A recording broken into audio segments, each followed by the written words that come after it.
भवतु सकनौ भुनक्तु सक वीर्यं करवावहै तेजस्विनावतीतमस्तु मा विद्विषावहै। ओम शांति शांति शांति। गुरुर्ब्रह्मा गुरुर्विष्णुः गुरुर्देवो महेश्वरः गुरुः साक्षात् परं ब्रह्म तस्मै श्री गुरवे नमः। समस्तजनकल्याणे निरतं करुणामयं नमामि चिन्मयं देवं सद्गुरुं ब्रह्मविद्वरम्।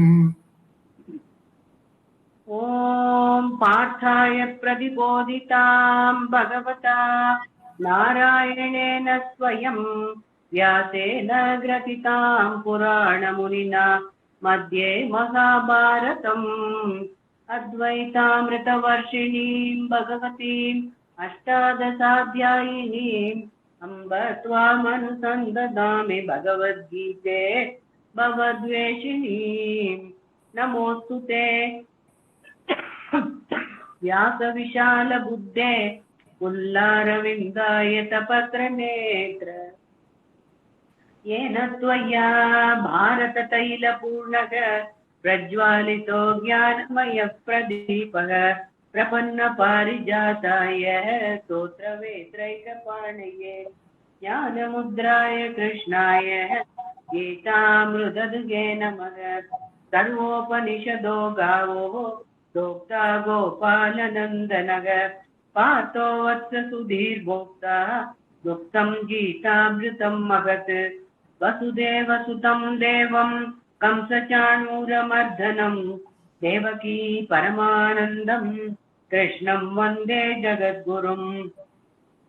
भीष्मद्रोणतटा जयद्रथजला गान्धारनीलोत्पला शल्यग्राहवती कृपेण वदनी कर्णेन वेलाकुला अश्वत्थामविकर्णघोरमकरा दुर्योधनावर्तिनी सोत्तीर्णा खलु पाटवैरणनदी कैवर्तक केशवः पाराशर्यवचः सरोजममलं गीतार्थगन्धोत्कटं नानाख्यानककेशरं हरिकथा सम्बोधना बोधितम्।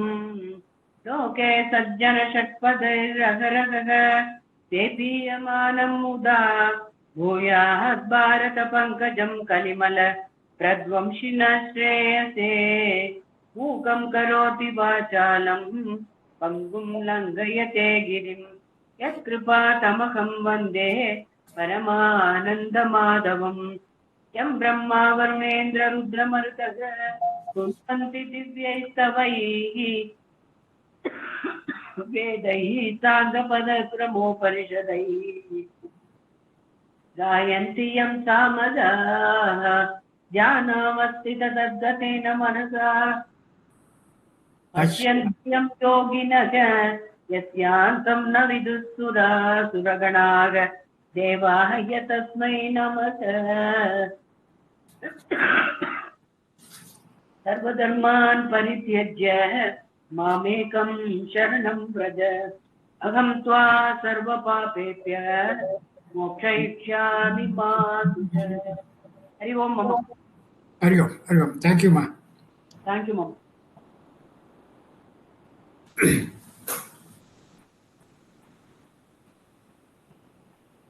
सर्वं कृष्णार्पणमस्तु.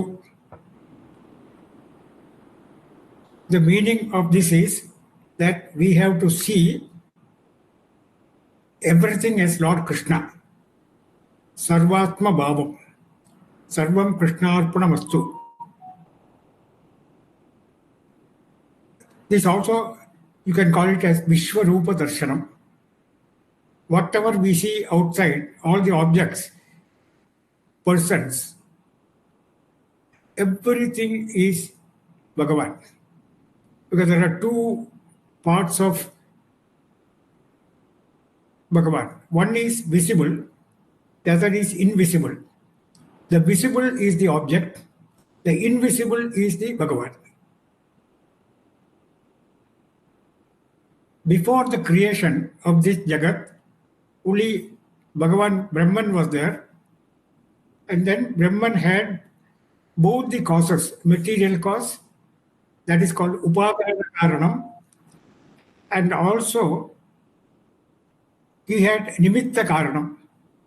Nimitta Karanam means knowledge aspect. He knew everything, what he has to create and how to create, all that he had. So with these Upadana Karanam and Nimitta Karanam, the Jagat was created. So that means whatever we see outside, it comprises of these two. Nimitta Karanam, there should be a material, there should be an intelligent cause, that is the Nimitta Karanam, the other is Upadana Karanam, material cause. So we should be training ourselves, our mind to be trained in such a way that we see not the external objects, but what is inside, internal object. That is Bhagavan. That is why Sarvam Krishnarpanam Astu.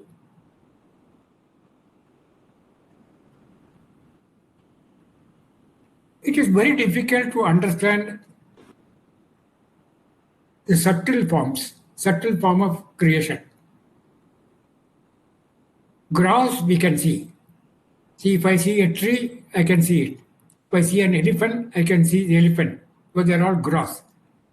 So, but when we go to Sushmam, subtlety, then it is very difficult to conceive. And Bhagavan, Brahman is the subtlest of all. And from Brahman only the five bhutas came: Akasha, Vayu, Agni, Apaha, and Prithvi. So we have to train our mind to see the subtlest of the all aspects. The entire chapter, the 11th chapter, is called Vishwarupa Darshanam.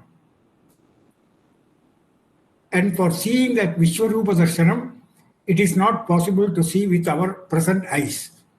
Our eyes are limited to see only gross objects. So you need a subtle eye. Even in the 3D cinemas and all that, they give a special glass. Because with normal glass, you cannot see the 3D effect. So here, what is that Jnana Chakshu? That divine eyes. That divine eyes is our purest mind. The mind should not have any impurities. If the mind has no impurities, you will be able to see very clearly what is the base, Adharam, Adhisthanam, what is the base, foundation, that we will be able to see.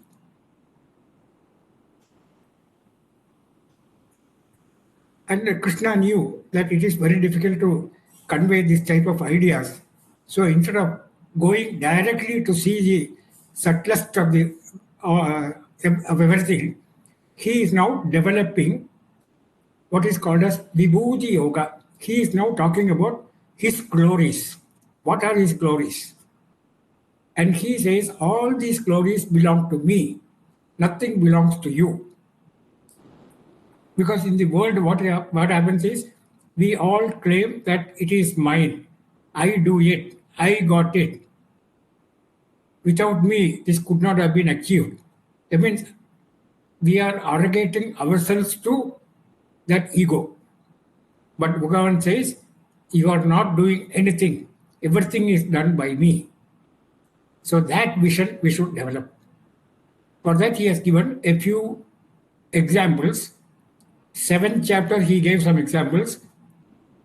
And now in the 9th chapter, 4 slokas, 16, 17, 18, and 19, and an entire chapter, number 10, is devoted to Vibhuti Yoga. Vibhuti means glory. What are my glories? How we can see what is meant by glory?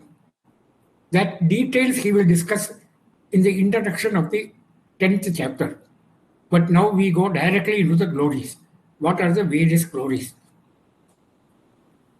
Again, in the 5th chapter, I will read a few shlokas which is talking about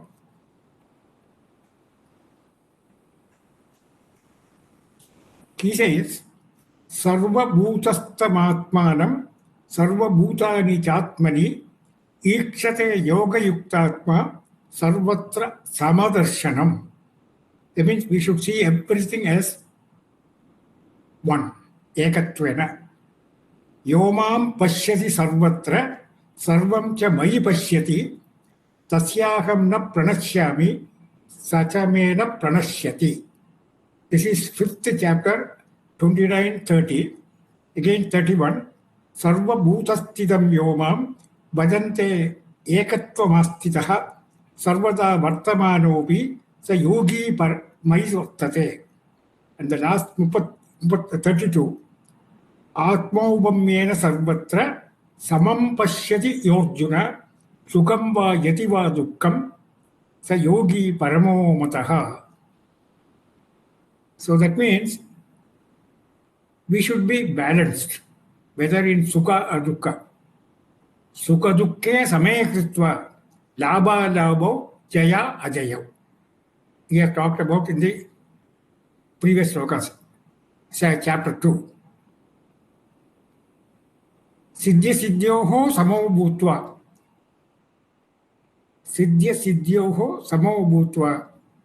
That is called karma yoga. So that means we should be, if we have that type of mind, then we will be able to see the subtlest form.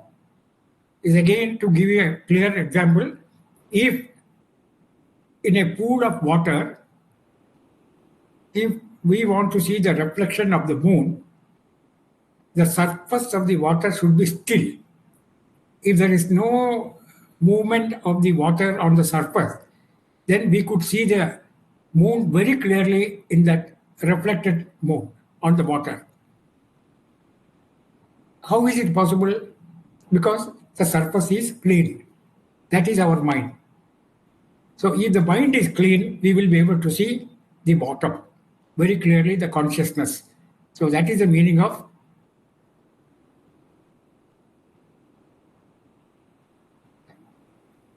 that our vision should be of that. That means we have to prepare our mind to see the bottom, to see the bottom. That is Vishwarupa Darshanam.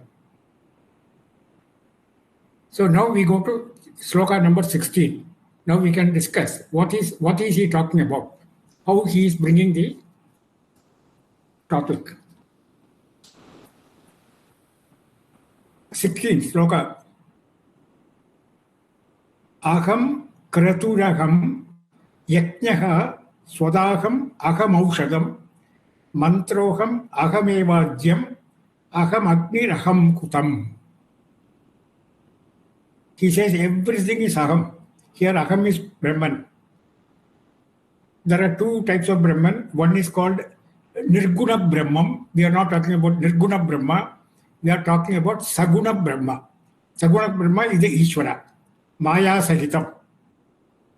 So he says, Aham Krituhu, Aham Yajnaha, Aham Swada, Aham Aushadam, Aham Mantraha, Aham Eva Ajyam, Aham Agnihi, Aham Hutam.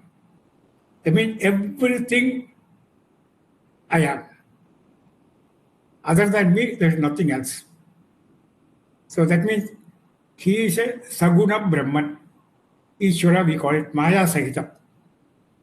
So what is meant by Aham Kratuhu? Kratu means a sort of a ritual, which is talked about in the, in the Upanishad, there are two parts. Purva Bhaga, Uttara Bhaga. Purva Bhaga is called Karma Kandam and Uttara Bhaga is called Vedantam. In Karma Kanda, they have given lot of yajnas. What type of yajnas we have to do? For example, Agnihotra. Agnihotra is one ritual which we are supposed to do as a grihastha, we are supposed to do throughout our life. Because that Agni is used for as a fire for our dead, for the dead body. With that Agni only we are able to, we should be cremated. Agnihotra, which is very rarely done now. Because there are very few Agnihotris in the whole of in the country, you can say. So aham kratuhu. Kratuhu means srauta karma, whatever is prescribed in Shruti. Shruti, not Upanishad. Upanishad is Jnana Kandam. We are talking about Karma Kandam. Aham kratuhu. Aham yajnaha. Yajnaha means sacrifice. That is talked about in the Smriti. Smriti means, like, the secondary Vedantic text.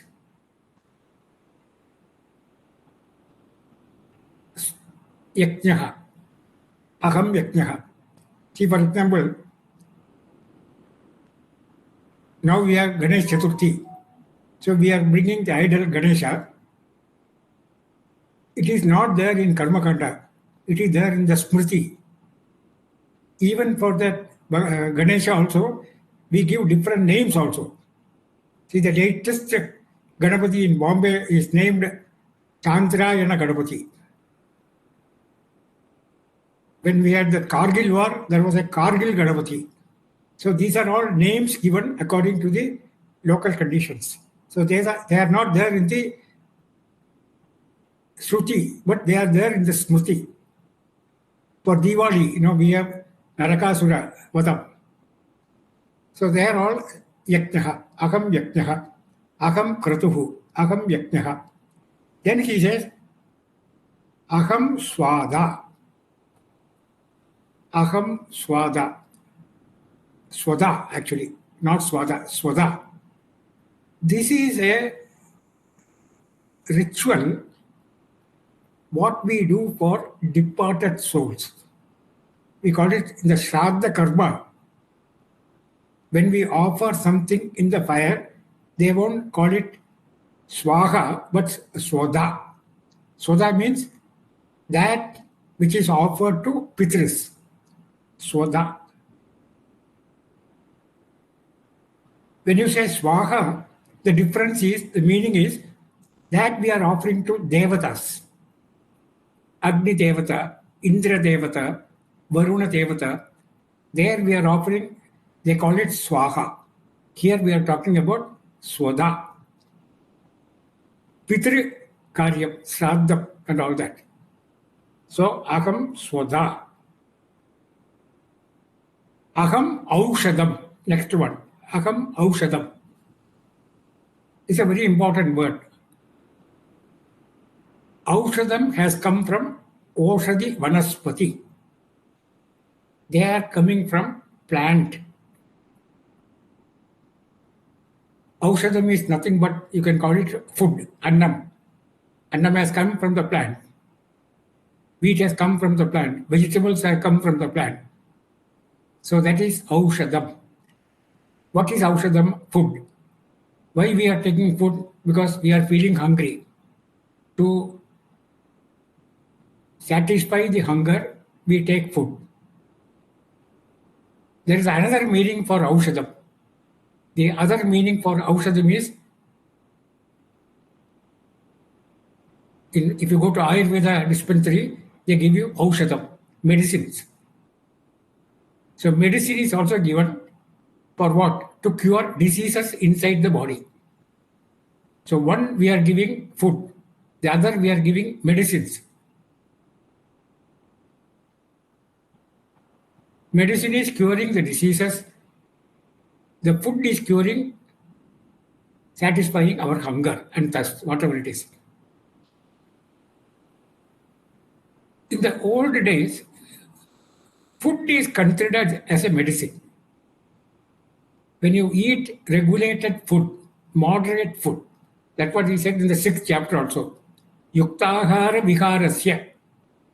Yukta aharaga. That means if you have a regulated food habit, that becomes a medicine. So that you will be absolutely free of any sickness. Yukta ahara. But then what happens is in the practical, in our day-to-day life, we try to overeat. And overeating means sickness. Instead of you are taking it as a medicine, we are taking it as bhogapurul for satisfying our, as an entertainment you can call it.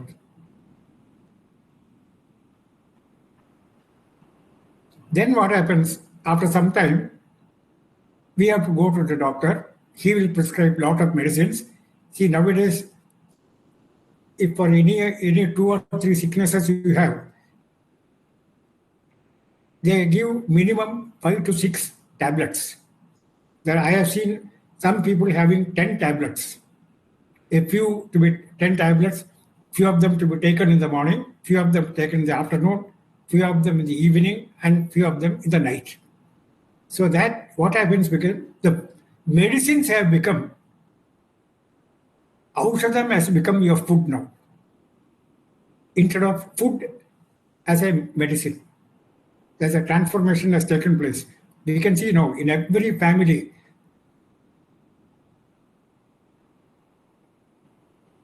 minimum 5. If I got some sickness which is, see in my wife's case, she has a pacemaker done. She is having nearly 7 tablets, 4 or 5 in the morning, 6 or 7 in the evening. So you can see now the transformation taking place. Because without that, she cannot survive. So the medicines has become our food now. And you can call it as a way of talking. Why? Because we have not, while eating food, annam, we have not controlled the eating. There is no moderation. We are not controlled. So if you have a controlled eating, absolutely you will be sickness free. But we come to know very, very late. Because what happens is, at the age of old age, above 70, 80, we still have the taste, lingering taste, that I have to have this food, I have to have that food, the salt is not enough, this is not enough. So that means we are only catering to the taste, not catering to the body condition. So he says, aushadam. So I am that aushadam. I am the medicine, and I am the disease, and I am the doctor. He says all in one. We have a saying in Rudra Japa. Namo Bhuvantaye Varivaskrita Oshadinam Pataye Namo Namaha. Oshadinam Pataye Namaha. Salutations to Shiva, who has created this world and spread it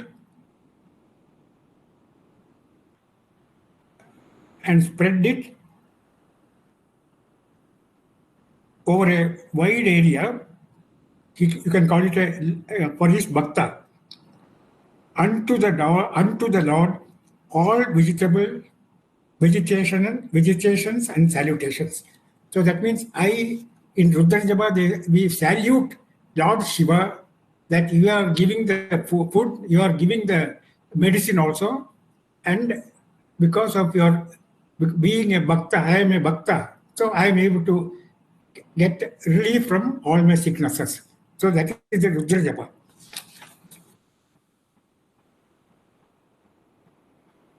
Aham kratuhu, aham yajnaha, aham swada, aham aushadam. So we have talked enough about aushadam. So what we have to understand from this is that everything is Bhagavan's creation.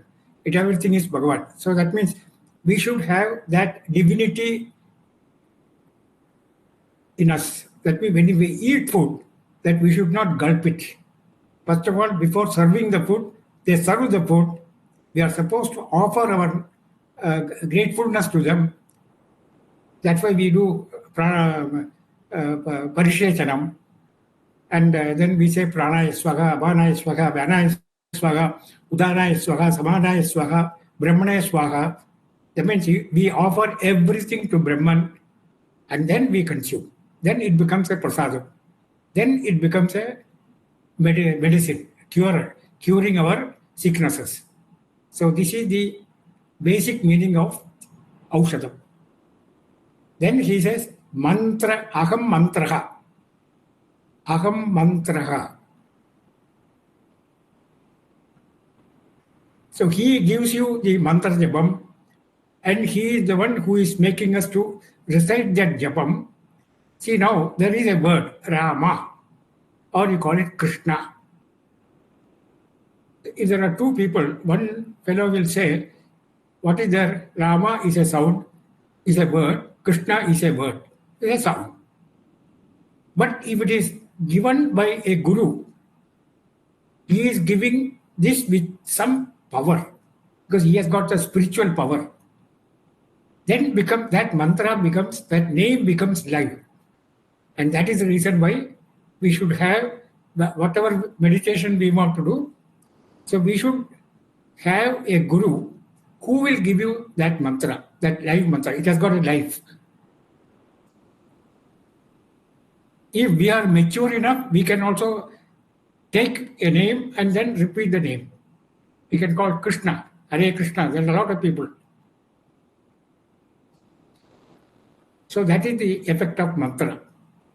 Manana trayate iti manana. That mind is protected by that mantra. So aham mantraha. Ahameva ajyam. Ahameva ajyam. Ajyam means ghee.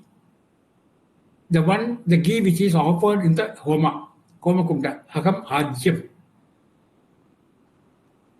Then he says, Aham Agnihi, that Homakunda also I am.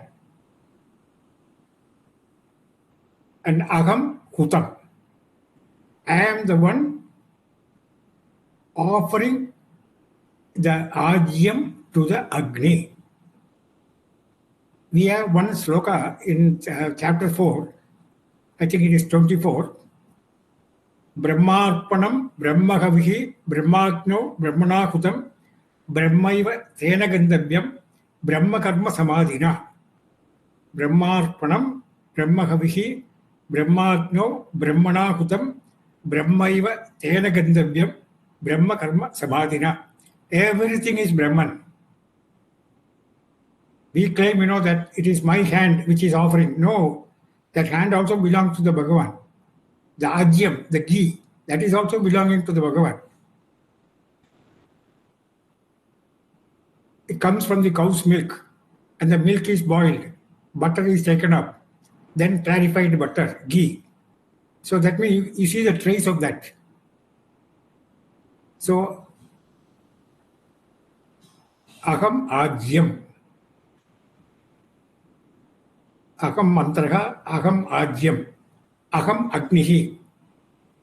Now, this Agni, Homakunda, is outside. When somebody does Agnihotra, he is doing it outside. But all of us, we have an Agni inside our body. We have an Agni inside our body that is called Vaishwanara. Vaishwanara. So, when we offer food, eat food, that food is offered to that Agni.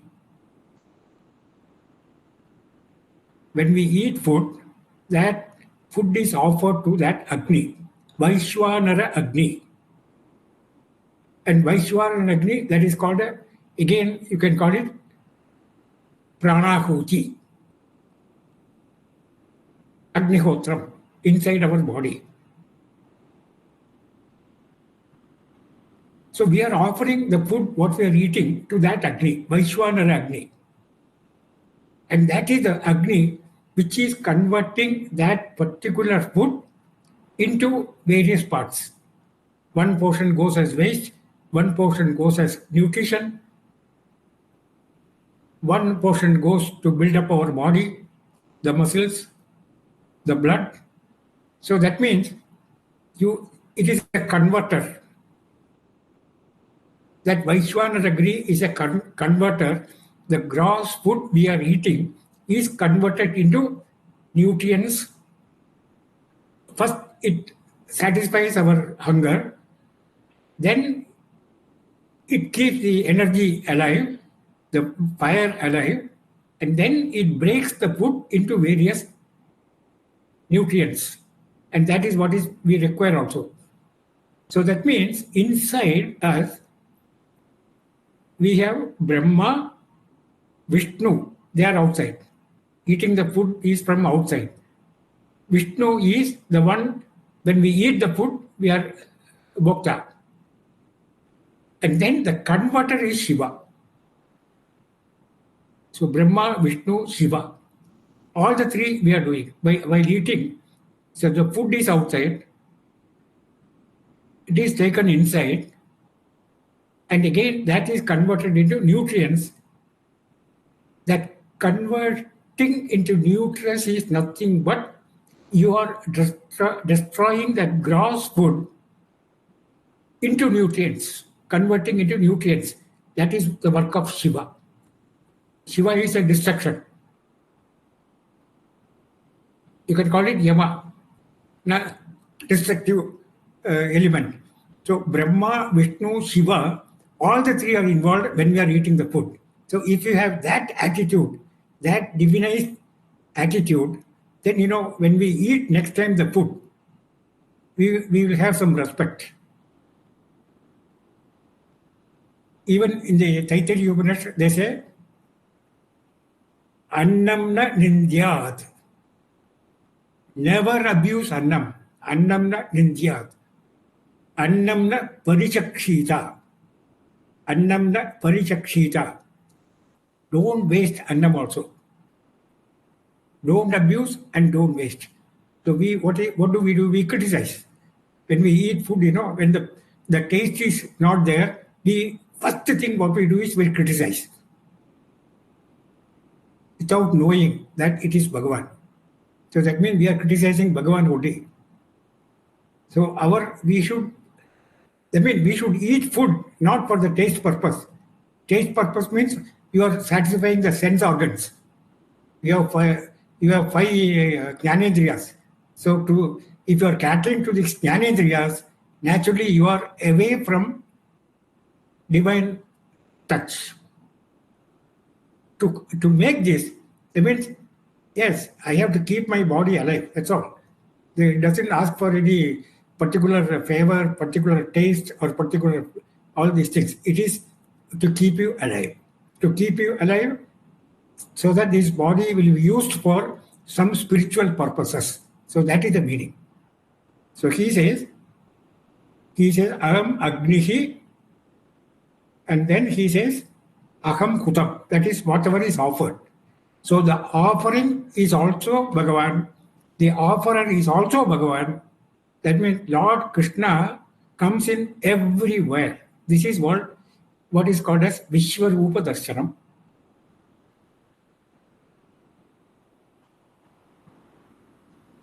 So looking at the food now, you can see how much thinking we can do and how much our attitude can change, bhava can change. That means the food should be taken as a medicine. Instead of medicine is taken as a food, change the attitude. That is what this particular sloka, that means he has given a few samples of that everything belongs to Bhagavan, nothing belongs to you. Please understand. Now he says, we go to 17th sloka. Pitahamasya jagato mata data pitamakaha vedyam pavitra monkara riksama yajurevacha. everywhere we have to add that aham. Aham pitamahaha. Pitaha. Asya jagataha. Asya jagataha aham pita. Asya jagataha aham pita. I am the father of this world. Jagat means world. I am the father. That means I am the creator. Jagat Karanam. Asya Jagataha Aham Pita. Immediately we will ask, who is the mother? I am the mother. Aham Mata. Then we have a word called Data. And after that we have got Pitamahaha. Who is your grandfather? That also I am. So Aham Pita, Aham Mata, Aham Pitamahaha. That means he has no birth. He has no birth and death. He is a birthless, fatherless father.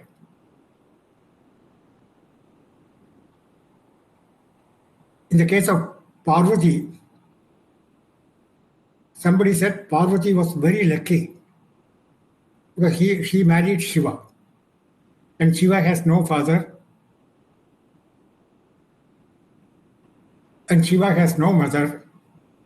So that means Parvati has no father-in-law and no mother-in-law. This is just apart from this one. That means it is that everything is Bhagavan. Other than Lord Shiva, there is nothing else. Like we call it Lord Krishna. Aham Pita, Aham Mata, Aham Pitamahaha. Then comes, there is a word called Data. This word Data has got a rich meaning. Data means whenever you do any action, you are doing action only because you want to get some benefit, some fruits. So because if you are not getting any fruits after doing action, you will not go. You will not do any action. We go to office because we want to get some money for us to maintain our life. So here Data means what? Karma Bala Data. So whatever action you do, somebody is giving you that benefit, and that benefit or the result, again, I am the result, I am the Karma Balam, and I am the Karta. That means Karta is also myself, Karma Balam also myself. That means whatever action we do, we should treat this as a worship. That's why they call it work is worship. So you should treat every action, every activity. So we should never get bored. Data. So that is the meaning of Data. Now, having known this, that means when I do an action and I get success out of that action, so success also belongs to Bhagavan. Then what happens? Failure. Sometimes the result is not according to your expectation. There is a failure. Bhagavan says, the failure also I am. Success, the failure, both are myself. There is no two different persons for them. So I am the one giving the success as well as failure. Siddhya siddhyoho samo bhutva. That means you should have equanimity in these two. To cultivate that only he is giving. So Data. Now somebody can ask, how can Bhagavan give the karma bhalam? Karma bhalam means what? Whatever action you do, you get the fruits. Okay, now I am also doing some action, but I expect some fruits. And if the fruits are not according to my expectation, naturally I start abusing the Bhagavan. Then I will go to another Bhagavan. So that means we can change. But where here the Bhagavan says, I am a Sarvatnyaha. omniscient person. Omniscient means what? He knows everything. His computer will never go off because of virus activities, because it is virus-free computer. He has got enormous amount of data. So whatever activities you are doing, the results will be given by me. That is law of karma. He has got a law of karma. He will give according to that laws only. So you cannot blame that Bhagavan is doing injustice. He is partial. For some he is giving good results. For some he is giving bad results. No. He is, as per the law of karma, he is giving you the benefits. Tata. The tragedy we feel is, I always feel, all the bad results I get. I get all the bad results. That is tragedy number one. That's okay. But then there is tragedy number two. The other fellow is getting all good results. The second person is getting all the good results. That is a tragedy. I am getting bad results because I am not able to withstand the other fellow getting good results. So this is where we get a conflict. So Data here means he is a just God. He is Krishna. Krishna decides based on your so many factors. See, for example, they get a meteorological forecast that tomorrow there will be a rain, followed with some cloud, followed with some thunder, and ghastly winds. All these things they predict, but nothing happens. I was told that in some meteorological departments, they take about 160 factors into consideration before giving this prediction. But then the results are opposite, because there are lot of hidden factors which we are not aware. That hidden factors only Bhagavan knows, Lord Krishna knows. So that means any result coming from our action, good, bad, or average, or below expectation, treat this as Bhagavan's offering to us. In that case, in that attitude, you will never get worried, or you will never get sorrowful. That means your life will be cheerful. Sarvam Krishnarpanamastu. That is the Baba attitude. So he says, Pitahamasya Jagato Mata Data Pitamahaha. Vedyam. Next one. Next second line. Vedyam.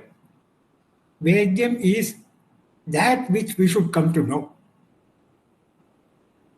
We are now trying to know so many things, so many unwanted, useless things which is not beneficial for our spiritual progress. Material progress, yes, you need. You need some high education, IT education, medical education, computer education.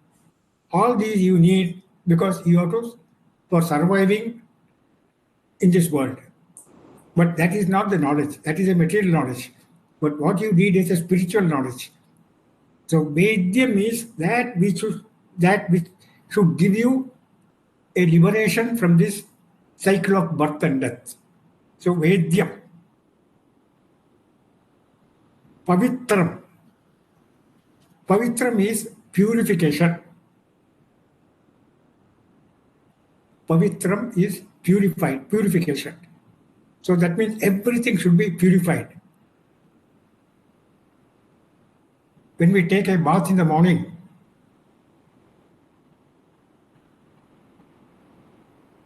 you can go below the shower and open the shower, water falls in, apply your soap or whatever it is, use a wet towel, a dry towel, and wipe it off. But the same action, that taking the bath, can also be a karma which will give you much more better results. Provided we say that the water, we pray to the water that all the rivers, good rivers, Gange cha Yamune chaiva Godavari Saraswati Narmade Sindhu Kaveri Jere Asmin Kuru. I mean, if you invoke this particular sloka, that means the entire water is purified water. And with that purified water, if you take a bath, naturally your purification will give you enough strength for your spiritual activity. Simple. Only thing is what the sloka makes that particular difference. Nowadays, what we normally do is you can see people have their ability to sing and all that at that time only. Instead of that, this is the practice for a spiritual student. We are not talking about materialistic people. Again, pavitram. In our rituals, when we do any puja, any sankalpam, the priest will give you one pavitram. Pavitram is made up of darba. Then what we do, we take that pavitram and then we say pavitram dharayamanaha. We put that pavitram in our hand. That is giving you spiritual purification. So the pavitram has that symbolism, spiritual purification. Somebody can ask, will it purify my body also? No. For body purification, you have to go to the bathroom and take a bath. But this is a mental purification. So that function, what we do, will be spiritual, fruitful. So that is the meaning of pavitram. Vedyam pavitram. Then comes Omkara. Pavitram also, he says, I am Pavitram. That means nothing other than Lord Krishna, Bhagavan, nothing else in the world. So I am Pavitram. So if you wear me, the Pavitram in your hand, then you become spiritually purified. Then you are nearer to me. That's what he says finally. Then Omkara. Omkara has a lot of inner meaning. Omkara. If you split Omkara, it is come from A, U, M, A, U, M. That if you put the word together, A, U, M, it is not Aum, it is Om. In Sanskrit, A, U is O, M, Om. This is called Pranava mantra, Pranava. All sannyasis here are used to chant only this Pranava mantra. Now, how did this Pranava mantra came into existence? Now we have Vedas. Vedas are our original scriptures. It has Paurushayam. It has no authors. It has been the sayings of some of the realized person, rishis. So it is nothing but Brahman. Veda is Brahman. Brahman is Veda. So what we did was to read and understand the Upanishad or Vedas. It is very, very voluminous and huge, and the time may not be available for us to complete all that. So what Bhagavan did was, he gave us Gayatri Mantra. Gayatri Mantra. Gayatri Mantra is nothing but a condensed version of the Veda. Gayatri Mantra. So the voluminous Vedas are condensed to Gayatri, and the Gayatri is again Brahman. See, when we do any Upanayanam for your children, we don't call it Gayatri Upadesham, Brahmopadesham. Brahmopadesham is Punal போடுறது சொல்றது Gayatri mantra. So that means Brahman and Gayatri, they are one and the same. And from Gayatri, what happened was, even in Kali Yuga, even the Gayatri seems to be, they say it is, I don't have time. Still, can you condense it? And they condensed it into, they took 3 lines of Gayatri, from each line, they took some Vyakritis. Bhuhu, Bhuvaha, Suvaha. 3 Vyakritis. Bhuhu, Bhuvaha, Suvaha. Vyakriti. And from, again, Vyakriti also is too big.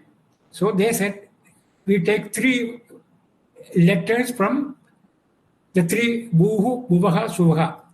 A, U, Om. So you can see now, Om is the pinnacle of Vedas. So Om can be used for Nirguna Brahman as well as Saguna Brahman. So that is why in all our mantras, Om Namo Narayanaya, Om Namah Shivaya, Om Bhurvaswaha. So that means when you chant Om along with any other part, it is nothing but Brahman. To give a material example, we have the fruit juice we make.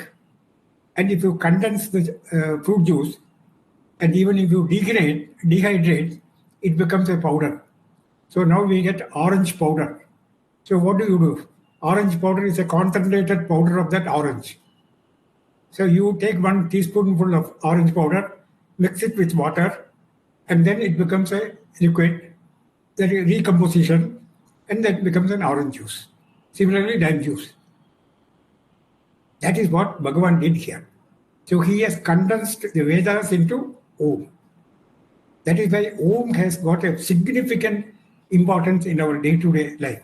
So if you don't know anything, just chant Om, Om, Om. That's what we are chanting now.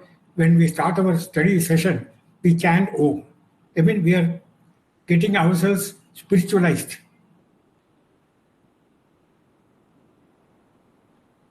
Omkaram. So Omkara has come from Vedas. How many Vedas we have? Rik, Yajur, Sama, Adharvana. Rik, Yajur, Sama, Veda. So he said after Omkara, he is talking about Rik, Sama, Yajurevacha. I am the Rig Veda, I am the Yajur Veda, I am the Sama Veda. So that means the difference between Yajurveda, Rigveda, Yajurveda, Samaveda, it is in the composition of the Vedas. Rig Vedas are all poetic. It is, they call it Gadya Rupam, metric. Gayatri is a Rigveda mantra. Again, you have Yajurveda. Yajurveda is a prose Veda. It is written in prose form. Again, Samaveda is a musical chanting. Samaveda.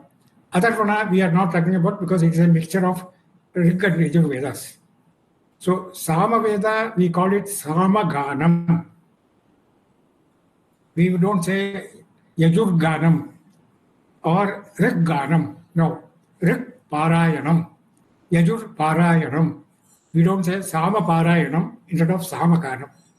So Yajus, Rig, Yajur, Sama, I am. I am the 3 Vedas. Atharvana Veda is only normally the Atharvana Veda is more of Ayurvedic herbal things and all that. But it is both in prose and poetry. So that's why we don't take that into account. So now, with these 2 slokas, 16 and 17, you have got about 16, 17 factors in which Lord Krishna says, I am in everything. I am that. I am this. So where is the question of my coming in? Nothing. So this is the Vishwarupa Darshanam. Again, there were two more slokas are there. That we'll take it up in the next class. And I hope I was able to convey what I wanted to talk. And now we chant the last Purna mantra. Om Purnamada Purnamidam Purnaat Purnamudachyate Purnasya Purnamadaya Purnameva Vashishyate Harihi Om Sri Gurubhyo Namaha Harihi Om